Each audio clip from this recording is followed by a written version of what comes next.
ఈ మధ్య కాలంలో హైదరాబాద్ చుట్టుపక్కల 30 ఏళ్ల క్రితం 40 ఏళ్ల క్రితం చిన్న ఉద్యోగాలు చేసుకునే వాళ్ళు, చిన్న వ్యాపారం చేసుకునే వాళ్ళు ఆనాడు భూములు కొనుక్కొని ఇండ్లు కట్టుకుంటున్న సందర్భంలో మళ్ళీ మాకు వేరే రిజిస్ట్రేషన్ ఉందని చెప్పి దొంగ డాక్యుమెంట్స్ సృష్టించుకొని పోలీసు వాళ్ళని మేనేజ్ చేసుకొని రెవెన్యూ అధికారులను మేనేజ్ చేసుకొని పేదలు కట్టుకునేటువంటి ఇళ్ల మీద దౌర్జన్యం చేస్తున్నారు. మొన్న అరుంధతి నగర్లో, బాలాజీ నగర్, జవహర్ నగర్లో ఇట్నే చేస్తే మేము పోయి వచ్చినాం. పేదల వాళ్ళు 40 గజాలు 60 గజాలలో ఇల్లు కట్టుకునేటువంటి పేదల వాళ్ళు 40,000 50,000 జమ చేసుకొని ఒక రేకుల షెడ్ వేసుకుంటే కూలగొట్టిపోతున్నారు. 50,000 రూపాయల నుంచి 2 లక్షల రూపాయలు ఇస్తే తప్ప పేదలు ఆ రేకుల షెడ్ వేసుకునే పరిస్థితి లేదు. దాని మీద నేను రెవెన్యూ మంత్రి గారితో మాట్లాడినా, కలెక్టర్ గారితో మాట్లాడినా, సిపి గారితో కూడా మాట్లాడినా. నేను 6 నెలలు అవుతుంది భారతీయ జనతా పార్టీ ఎంపీకి ఇక్కడ గెలిచి. 6 నెలల నుంచి ప్రతి నిత్యం కూల్చివేతల బాధలు తప్ప, పేదల కన్నీళ్లు తప్ప, నా ఇండ్లు కూలగొడుతున్నారు, నా జాగలు గుంజుకుంటున్నారు, నేను కాంపౌండ్ వాళ్ళు కడితే కూడా గుండాలు బెదిరిస్తున్నారు, మా కాలనీలలో కిరాయి గుండాలు లిక్కర్ సీసాలు తెచ్చుకొని తాకుండా మా మీద దౌర్జన్యం చేస్తున్నారు. ఎటుపోతుంది సారు ఇది? ఇంత పెద్ద విశ్వనగరం అని చెప్తా ఉన్నారు, ఇంత గొప్ప పోలీస్ అని చెప్తా ఉన్నారు, పేదల ప్రాణాలకు రక్షణ లేకుండా పోతుందని చెప్పి కన్నీళ్లు పెడతా ఉన్నారు. నిన్న నా దగ్గరికి ఏకశిలా నగర్ కాలనీ వాసులు వచ్చింది.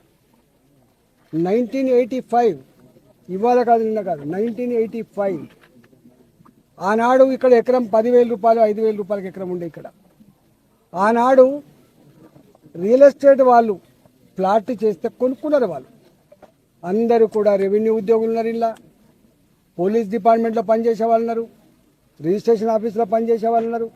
ఇలా 32 డిపార్ట్మెంట్లలో పనిచేసేటువంటి ఆనాటి చిన్న ఉద్యోగులు ఇక్కడ జాగాలు కొనుక్కున్నారు. ఇవాళ ఆ జాగాలు ఇక్కడ ఇల్లు కట్టుకుందామంటే ఆనాడు దొంగల భయం కాబట్టి, రాళ్ళు రప్పలున్న గుట్టల భూములు కాబట్టి, చెట్లు కంచెలున్న భూములు కాబట్టి సెక్యూరిటీ భయపడి ఆనాడు కట్టుకోలేదు. మెల్లమెల్లగా జాగాల ఖరీదు పెరుగుతున్నప్పుడు, వాళ్ళకు 4 పైసలు జమ అవుతున్నప్పుడు ఇల్లు కట్టుకునే ప్రయత్నం చేసిన కొంతమంది ఇల్లు కట్టుకున్నారు.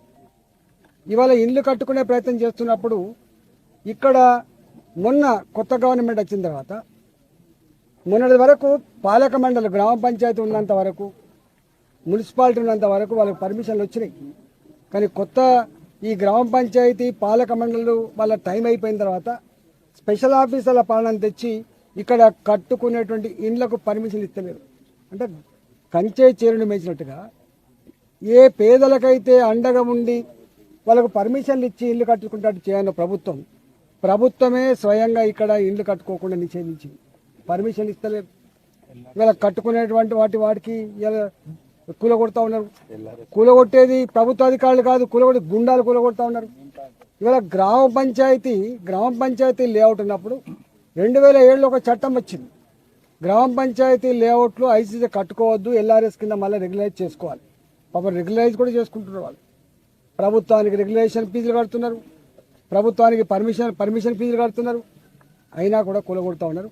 ఇవాళ నేను వచ్చిన ఇక్కడికి ఫీల్డ్ మీద నేను అనేక సార్లు రాచకొండ సిపి గారితో మాట్లాడినా, అనేక సార్లు మల్కాగిరి కలెక్టర్ గారితో మాట్లాడినా, అనేక సార్లు ఇక్కడ ఉన్న డీసీపీలతో మాట్లాడినా, నిన్న స్వయంగా రెవెన్యూ మంత్రి శ్రీనివాసరెడ్డి గారితో కూడా మాట్లాడినా.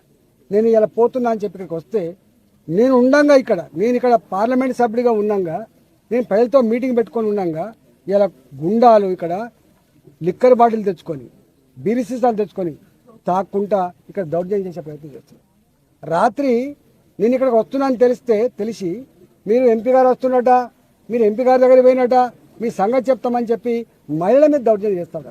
నేను అడుగుతా ఉన్నా సిపి గారికి, టెంట్ వేసుకొని టెంట్ కాలబెడతాం అంటే ఎంపీ గారు వచ్చే టెంట్ కూడా కాలబెట్టే స్థాయికి ఎదిగిందంటే పోలీసులారా మీరు ఎవరికి రక్షణగా ఉన్నారు?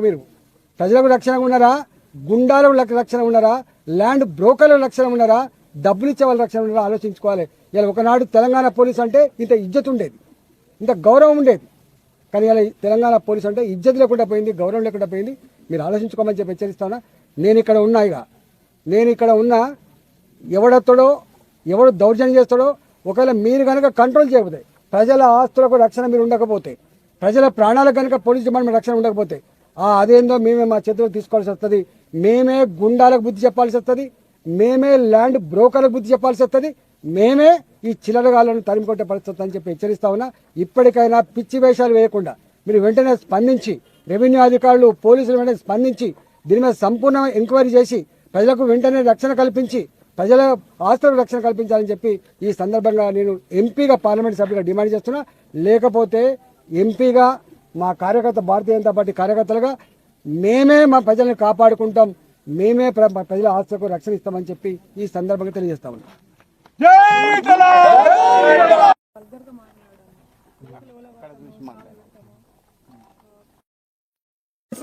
చేతులు చూపెట్టుకుంటే బెదిరియడము.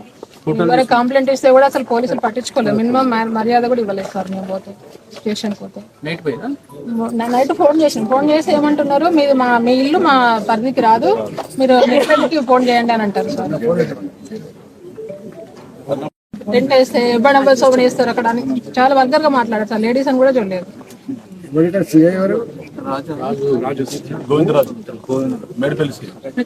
చేసుకుందామని నైట్ టెన్స్ మంచిగా చైర్స్ అవన్నీ తెప్పించి ఏసీ చేసుకుందామని మూపు 10 మంది వాళ్ళు వచ్చి మా మీద దౌర్జన్యం చేసింది సార్.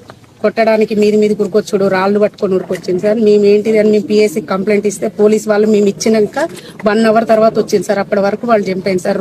నైట్ 12 దాకా తిరిగింది సార్ వాళ్ళు ఇట్లా 3 టైమ్స్ సార్ ఇట్లా చేయడం పెట్టి సిపికి కలెక్టర్కి పొంగులేటి శ్రీనివాసరెడ్డి గారికి, తర్వాత కలెక్టర్ కోటి, సిపి కోటి, పొంగులేటి శ్రీనివాసరెడ్డి గారి కోటి, బాగా అవుతుంది. సిపి గారు, నేను మీ జ్యూరిడిక్షన్ లో ఉన్న సిపి గారు, నేను ఒక ప్రెస్ మీట్ పెట్టినది మీకు పంపిస్తా ఇప్పుడు 5 నిమిషాలు, ఒక 2 నిమిషాలు పంపిస్తా, చూసుకో. మిమ్మల్ని అనకపోతే ఇంకేమైనా అంటే చెప్పండి, మీరే కదా. నాకు మా ప్రజలకు రక్షణ కల్పించలేదు, ఏం చేస్తాను చెప్పి, మేమే రక్షించుకోవాల్సిన పరిస్థితి. నేను ఏకశిలా నగర్లో ఉన్నాను. మీ సిఐ అంటూ అడుగు ఏమైందో ఇక్కడ చెప్తాడు. సిఐ అంటూ పంపిస్తాను.